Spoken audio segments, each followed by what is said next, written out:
Hi guys, I'm Anita and I'm back with another video. Today I'm here to do my December wrap-up. I managed to read 8 books in December. 2 of them was an audio and the rest were either physical books from my shelves or from the library. Out of my 8 books, 2 of them were manga or graphic novels. Then I have 1 urban fantasy, 2 fantasy novels, 1 science fiction books, and then 2 contemporaries. The first book that I finished this month was Fool's Errand by Robin Hobb, the first book in the Tournament trilogy. I ended up really enjoying this book. We're back to following Fitz and the Fool from the first trilogy in Robin Hobb's Elderling world thing, whatever it's called. In this one, Fitz has to go find this man called Prince Dutiful, who is the heir to the 6 duchies. He's disappeared and it's very crucial that he's found in time, so as he's the heir to the throne. And yeah, it was just really, really nice being back with Fitz and the Fool. They have such a strong friendship and they can just tell each other everything, and I love that. The Fool is such an interesting character. I've said that a lot of times, and yeah, he's still one of my favorite literary characters. Then we have the bond with Fitz and Night Eyes, which is also really, really strong and brotherly, and yeah, it's really interesting to follow that as well. Overall, I really enjoyed this book. The narrator of the audio of these books is the best narrator I've heard for Robin Hobb's novel so far. He was really, really good, and I liked how he was the voice that he gave to Fitz. That was really well done, and I can't wait to find out what's going to happen next in the Tournament trilogy. I ended up giving this book 4 out of 5 stars. It was a good start to a new trilogy. The next book that I finished this month was also another audio, and it was called Turncoat by Jim Butcher, the 11th book in the Dresden Files series. This is a series I've been following for a while, and it's difficult to say a lot about what's going on in this particular books because otherwise I'll be spoiling a lot of things that happens beforehand in the series. But obviously it follows Harry and him trying to save Chicago and the world basically from this paranormal force. That's always what's happening. And then he's teaming up with Murphy from the Chicago Police Department and some other sidekicks he has, and yeah, it's just super fun to be back with him. And as usual, James Masters, who's narrating these, is my favorite narrator. I don't think I can find anyone who's better than him at narrating books, and yeah, it just adds a star on its own. I really, really highly enjoyed this book, and I ended up giving it a 4.5 out of 5 stars, so really close to 5 stars, but still I have proven guilty the 8th book in the series that's topping this series for me. The next book I read is a book that I read for the Cramathon readathon, which is also a readathon that I took part on in December. I didn't read a lot during December and during that week, but I read whatever I could manage. It was a very busy week up until Christmas, but I ended up reading Saga Volume 4. I adore this graphic novel. It's really, really well done. I love the illustrations, I love the plot. I think this is my favorite volume of the Saga series so far. I really, really enjoy where this story is going. If you didn't know, the Saga series follows these 2 people they're both from different planets, but they get together when one of them is the guard for the other one who's a prisoner, but they fall in love and they escape together, and then they have this baby together, and this is very forbidden that they are together because they're at war with each other. And yeah, it's just super interesting, and there's a lot of side characters in this that are super interesting to follow as well. I'll just see if I can find some appropriate illustrations, because there's a lot of them that are a little gory in the detailing, but the illustrations are pretty interesting all the way through. And so I finished this in less than an hour because it was really, really good, and I gave it a 5 out of 5 stars.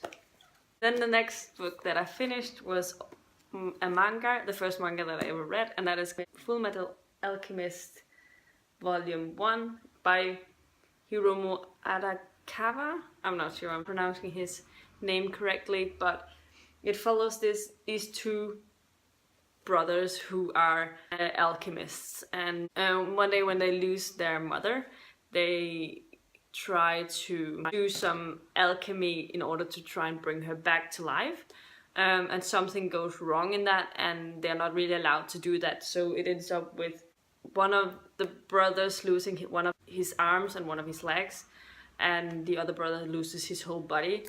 And so one of the brothers is just a suit of armor, actually he's invisible, and then he has the suit of armor, and then the other one has like metal arm and metal leg. Edward, the brother that lost the arm and the leg, is an agent from the government trying to find help stopping people who cheat with the alchemy and stuff.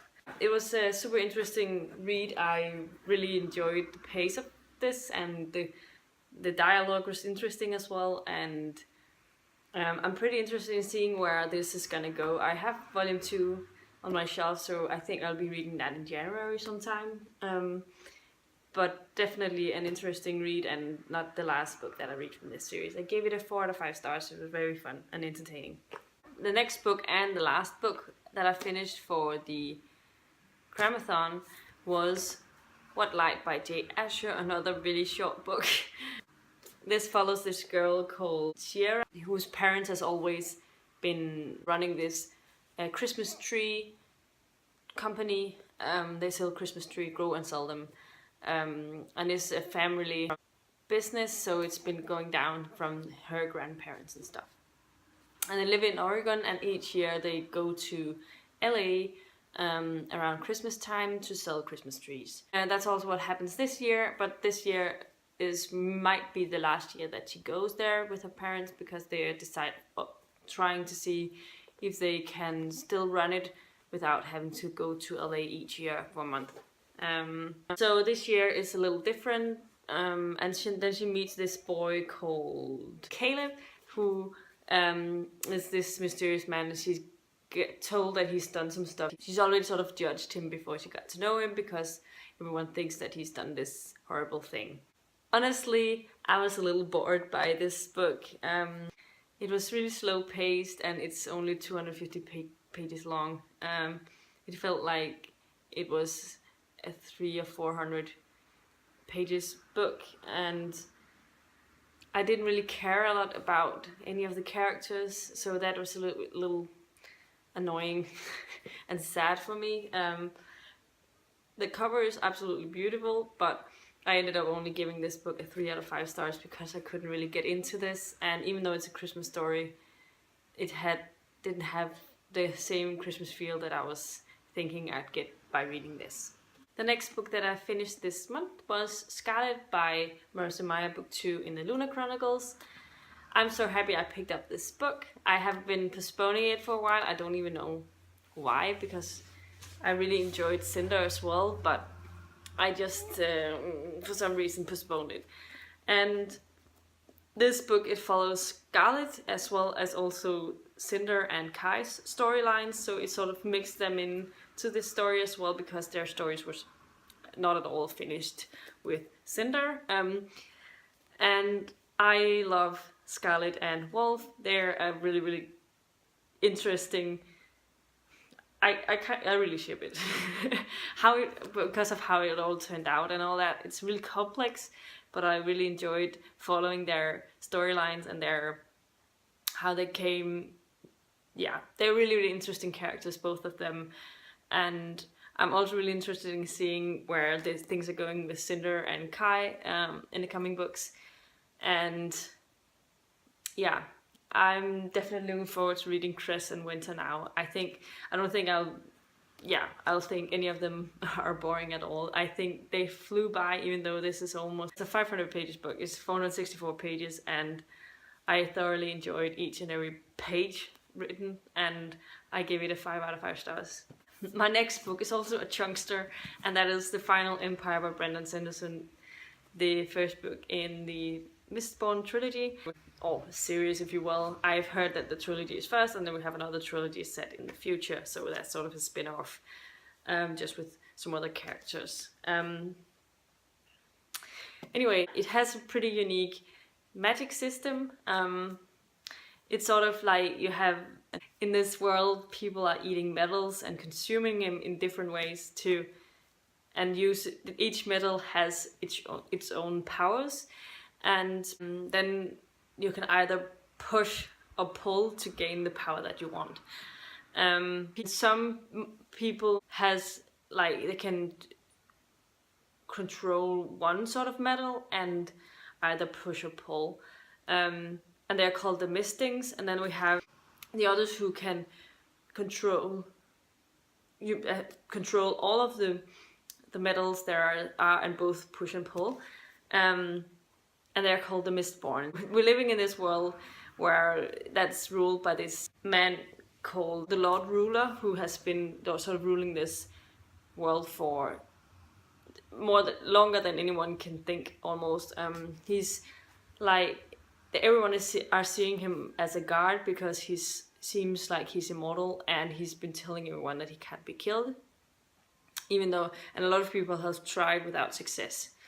And in this world, because of his ruling this world, he's done a lot of horrible things to the world, where that's divided the people into these noble men who is living a great life and having a lot of money, and then we have the Scar, who are living horribly and being treated horribly. They have no rights at all. Then we have Wen, who is a little girl who's one of the Scar, and she's been taken up by this guy called Kelsier, who is a Mistborn, and he takes her in because he finds that she's a Mistborn as well, and he wants to take her in to train her and become part of the rebellion against the Lord Ruler. And then she's sort of to be set in as a sort of spy, going undercover as a noblewoman and trying to wreak havoc in the noble world to try and start this rebellion against the houses. And then she meets this boy called Errand, who is the heir to one of the major houses in this world. And I thoroughly enjoyed reading this book. It was really, really entertaining. I loved Vin as a character. She was such a great character to follow, and I think the magic system was really interesting as well, and I really enjoyed all of the side characters as well. They were interesting in their own way, and how everything came about. I'm really interested in seeing where this is going to go. And if you cannot tell by me talking about this, I'm definitely going to give this a 5 out of 5 stars. Definitely lived up to my expectations for this series, and I can't wait to see where this is all going to go. And yeah, Brandon Sanderson is an amazing writer. It's just as everyone says.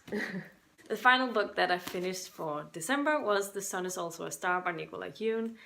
This is one of my most anticipated reads for this part of the season, after finishing everything, which I really, really enjoyed. I really was looking forward to reading this one. And it's about this girl called Natasha, who is Jamaican immigrant in the US. She's sort of living there illegally. Somehow the American society has figured this out, and that now she's to be deported back to Jamaica after having lived there since she was 8 years old, so she can't really remember anything from beforehand. And we also follow the perspective of Daniel, who is this Korean boy who's been born and raised in the US. They randomly meet each other in a record store, and then things takes off from there, and it's a insta-lovey thing. And they're both trying to deal with their own things as well, with their families, with their situations in life, and all of that. I sort of really enjoyed this story, but there are some things.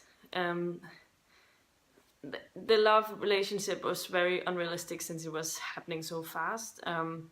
It was cute to read, but just too unrealistic.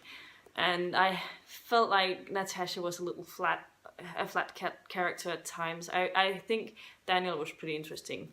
But yeah, I did like how it turned out in the end. I thought the ending was pretty interesting, and what led up to it was also really well done. Yeah, I ended up giving it a 4 out of 5 stars.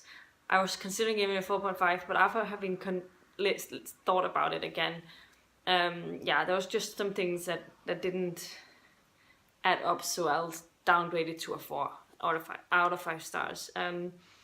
I still enjoyed the book, and I think that Nicola Yoon is a really interesting writer, and I'm definitely going to check out her books in the future as well. But it's a great read, but if you're not a fan of Insta-love, I don't think this would be a book for you. Yeah.